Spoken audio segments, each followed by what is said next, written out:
Hi there, and welcome back to Timeless Wisdom.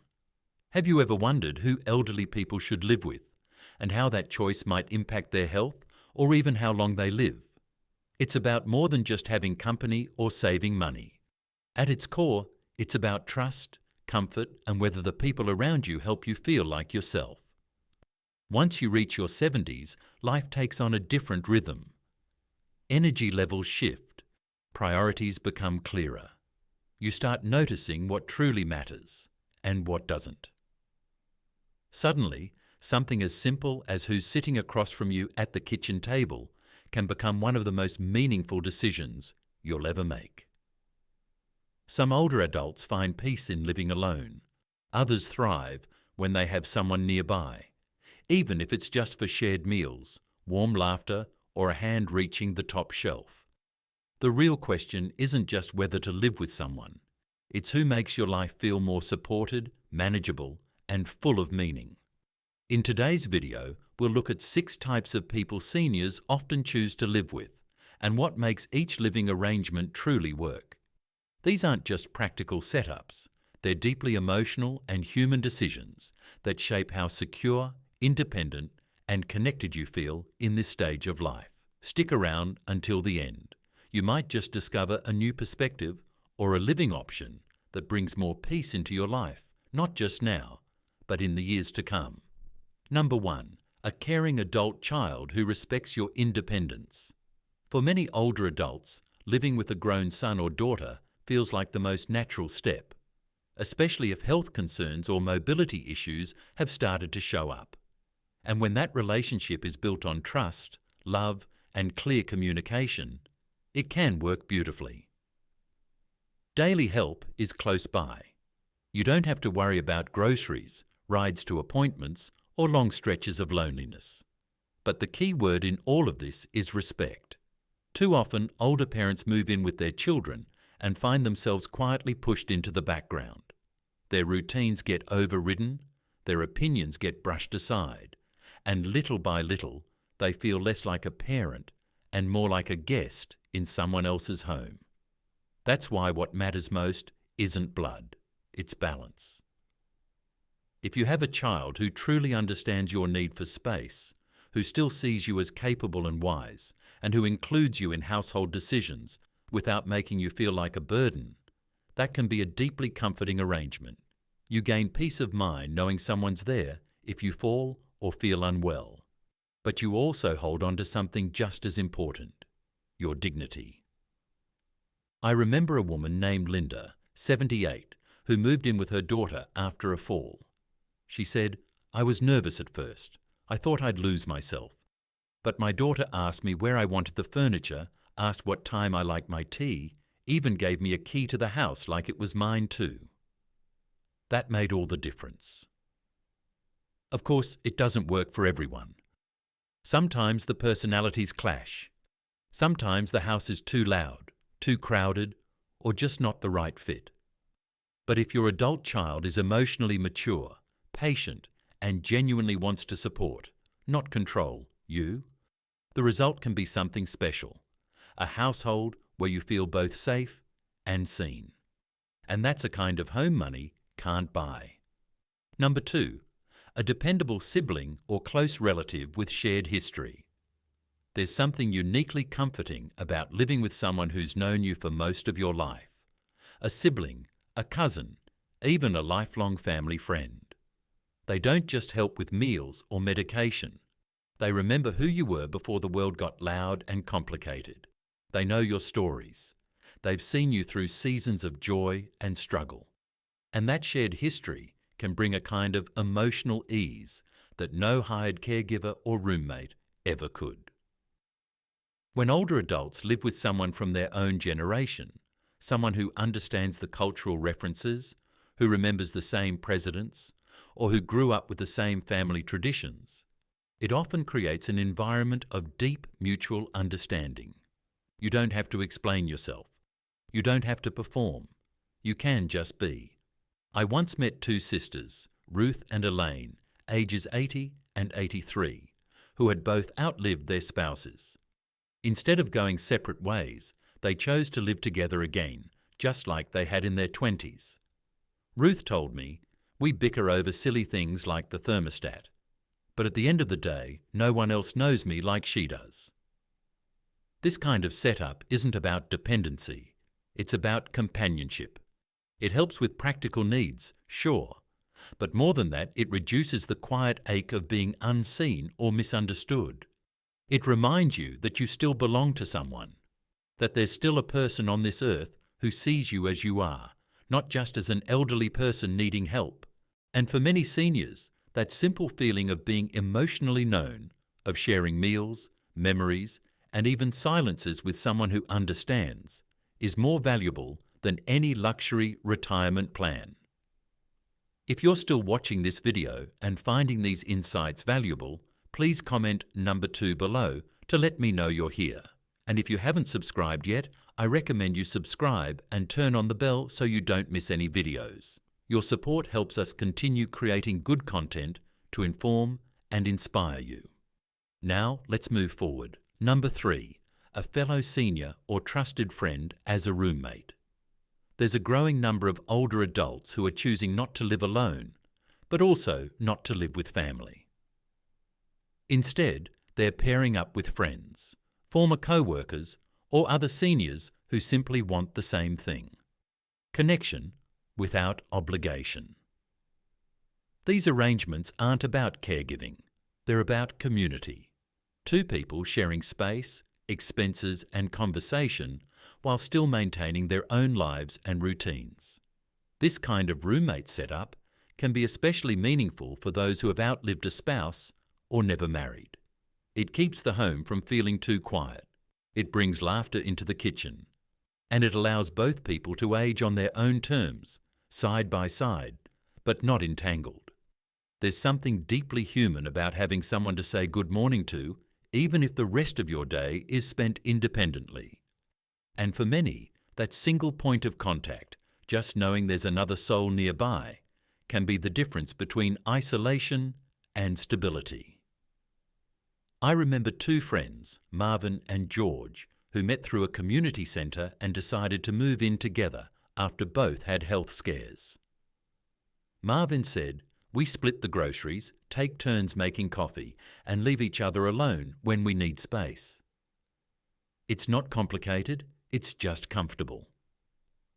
Of course, compatibility matters. It's important to choose someone who shares your values around cleanliness, communication, and quiet. But when the fit is right, the benefits go beyond saving money. You create an environment where each person brings a sense of purpose to the other, not through caregiving, but through steady presence. And in a world where so many older adults feel invisible, that presence can be healing.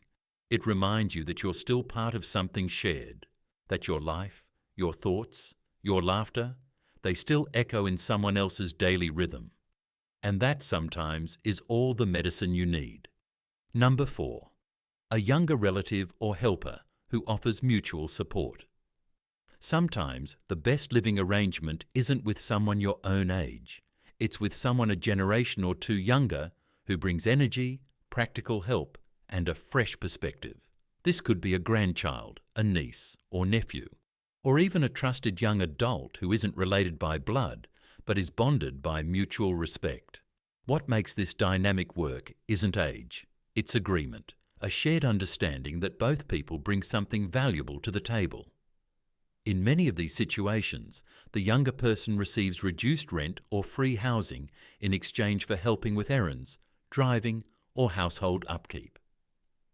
And in return, the older adult gets to stay in their own home longer, often with more ease, more safety, and more peace of mind.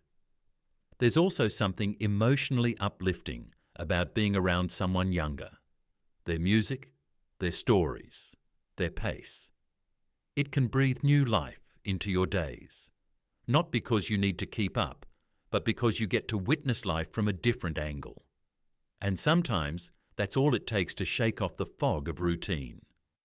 I knew a woman named Janice, 82, who opened her home to her grandson's friend Daniel. He was 26 and working nights while trying to save for school. He helped with groceries, shoveled the walk, and fix the Wi-Fi when it glitched. Janice told me, "He doesn't hover, and I don't nag. We just exist kindly next to each other." And that's the beauty of it. When set up with clear boundaries and mutual respect, this kind of intergenerational living can foster learning, warmth, and even joy. You share stories, swap life skills, and create a home that's rooted in generosity, not obligation. Of course, trust is key. The arrangement should be written out with expectations on both sides. But when done thoughtfully, this kind of setup reminds you that you're not just receiving help, you're offering something valuable in return. And that's something no paycheck can match. If you're still watching this video and finding these insights valuable, please comment number 4 below to let me know you're here. And if you haven't subscribed yet, I recommend you subscribe and turn on the bell so you don't miss any videos. Your support helps us continue creating good content to inform and inspire you. Now, let's move forward. Number 5, a professional live-in caregiver for daily assistance and peace of mind. There comes a time in some people's lives when everyday tasks like bathing, cooking, or remembering medication start to feel more overwhelming than they used to.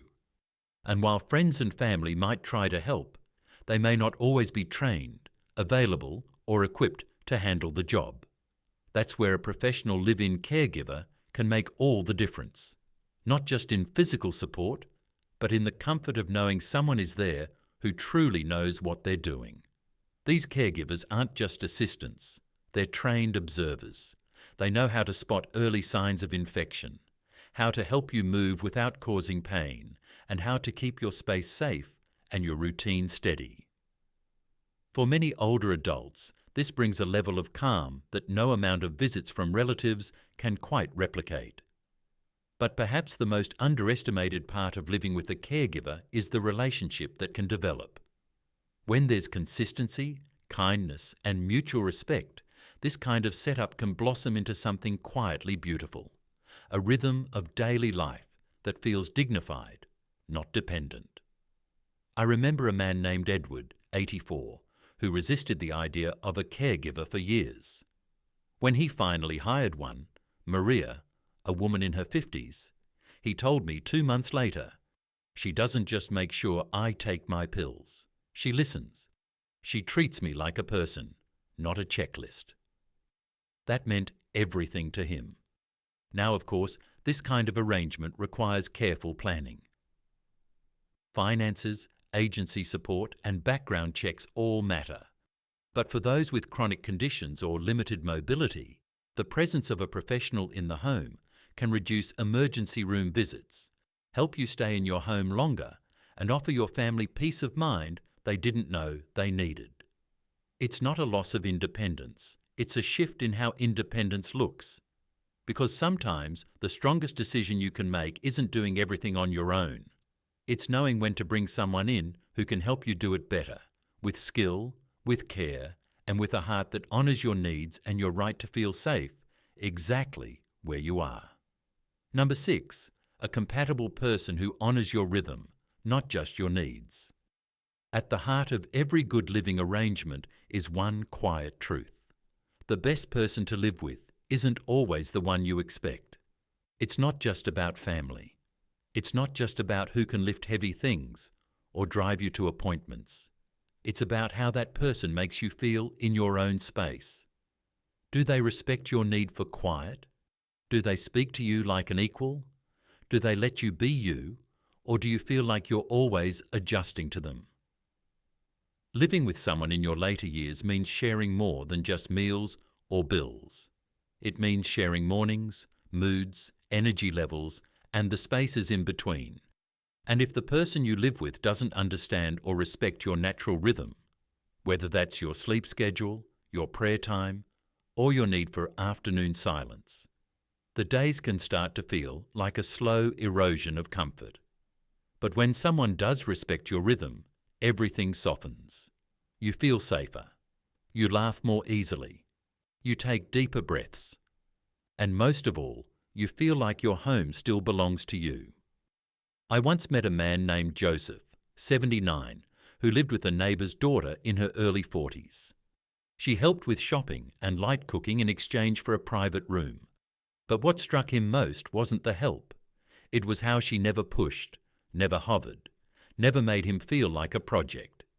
He said, "She knows I like breakfast quiet. She doesn't talk over my baseball games, and when I nap she checks that the door is locked, then disappears. That's how I know I can trust her. That's the kind of harmony that doesn't come from titles. It comes from temperament. So whether you're considering a child, a cousin, a friend, or someone entirely unexpected, remember, the right person to live with is the one who doesn't make you explain your preferences every day. They notice, they adjust, and they leave you feeling not just cared for, but understood. If you're still watching this video and finding these insights valuable, please comment number 6 below to let me know you're here. And if you haven't subscribed yet, I recommend you subscribe and turn on the bell so you don't miss any videos. Your support helps us continue creating good content to inform and inspire you. Now, let's move forward. Final thoughts. Yes, Journey and Vernon. By now, you've seen just how many paths there are when it comes to deciding who to live with later in life. And maybe you've realized something important. There's no one-size-fits-all answer. The best living arrangement isn't always the most obvious one. It's the one where you feel respected, the one where your needs are met, but so is your sense of self. Some people thrive in multi-generational homes. Others find peace with an old friend. Still others prefer a quiet, steady presence nearby, who knows when to help and when to step back. What matters isn't the title of the person you live with. It's the quality of the relationship you share. Think about your values, your energy, your boundaries. Then think about who in your life might complement, not challenge, those things. Because home is more than 4 walls. It's the feeling you get when you walk through the door and realize you can exhale. And if no one in your current circle feels like the right fit, don't lose hope. There are more options than ever. From senior co-housing and roommate matching programs to in-home companion services and intergenerational housing networks. The key is being open, curious, honest about what you need, and brave enough to ask for it. A good living arrangement after 70 isn't about giving up freedom. It's about finding the kind of support that lets you keep it for longer. You deserve a space that feels like yours. You deserve relationships that feel steady. And above all, you deserve to feel at home in every sense of the word. Thank you for spending your time with us here at Timeless Wisdom. We'd truly love to hear from you. Drop a comment below and let us know one thing you learned today and how you plan to apply it in your own life. Your thoughts and stories mean a lot to us, so don't hesitate to share. Reading your comments is not only uplifting, but also keeps us inspired to keep creating meaningful content. If this video brought you value or insight, please hit the like button, subscribe to the channel, and share it with someone who might benefit too. Your support helps us grow and continue bringing thoughtful, empowering messages to this amazing community. Thanks again for watching, and we can't wait to see you in the next video right here on Timeless Wisdom.